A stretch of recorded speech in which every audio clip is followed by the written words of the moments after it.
হিন্দু ধর্মে ঈশ্বর কয়জন?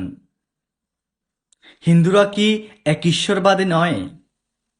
যদি হিন্দুরা এক ঈশ্বরবাদী হয়ে থাকে, তাহলে তারা ভিন্ন ভিন্ন ঈশ্বরের পূজা অর্চনা আরাধনা প্রার্থনা করেন কেন? যদি এই রকম কোনো জিজ্ঞাসা আপনার মনের মধ্যে বর্তমান থাকে, তাহলে আজকের এই ভিডিওতে সম্পূর্ণ আলোচনা আপনাকে নিয়ে। চলুন জেনে নেই আমাদের এই হিন্দু ধর্ম কি। আপনার জ্ঞাতার্থে জেনে রাখা ভালো, হিন্দু ধর্ম বলে কোনো ধর্ম নেই। হিন্দু জাতির ধর্ম হচ্ছে সনাতন ধর্ম।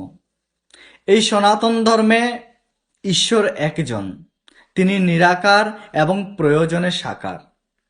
হিন্দুরা এক ঈশ্বরবাদী নয়, এই কথা ভুল।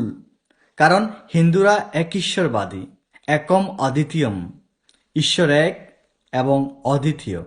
হ্যাঁ, হিন্দুরা ভিন্ন ভিন্ন মতে ঈশ্বরকে পূজা করেন, কারণ সনাতন সমাজে 5টি মতবাদ রয়েছে: শাক্ত, শৈব, সৌর, গাণপত্য, বৈষ্ণব। শাক্ত ধর্মে ঈশ্বর মাতৃস্বরূপা, শৈব মাঝে শিব, সৌর মাঝে সূর্য বা শক্তি, গাণপত্যের মধ্যে গণেশ বা বিঘ্নহর্তা, বৈষ্ণবের মধ্যে হচ্ছে বিষ্ণুদেব। এখন ভক্তের রুচি অনুসারে, ভক্তের প্রয়োজন অনুসারে ভক্ত তার নিজের ঈশ্বর চয়ন করেন। তবে এই 5টি মতবাদে যেই গুরুত্বপূর্ণ সত্তাকে দেখানো হয়েছে, সমস্ত সত্তাই কিন্তু একজন। এরা ভিন্ন ভিন্ন হতে পারে, কিন্তু ওনাদের সমস্ত শক্তি ওই ব্রহ্ম থেকে প্রাপ্ত। ব্রহ্ম এক, পরমাত্মা এক, ঈশ্বর এক।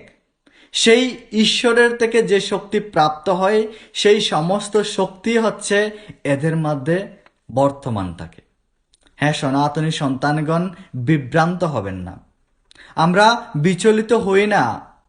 আমাদের 5টি নৈতিক স্তম্ভ রয়েছে: ধর্ম, কর্ম, মোক্ষ, ভক্তি, অহিংসা।